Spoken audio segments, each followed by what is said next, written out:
అరికాలు విదిలించి మహాసముద్రాన్ని లంఘించినవాడు.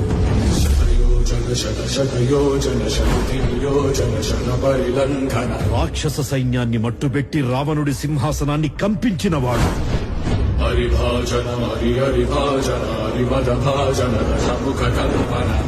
చిన్న నిప్పురవ్వతో లంకా నగరాన్ని అగ్నిలో అలికినవాడు.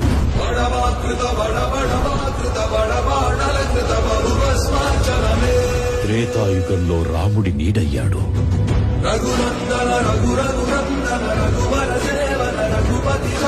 ద్వాపర యుగంలో కృష్ణార్జునుల రథకేతనమై గర్జించాడు.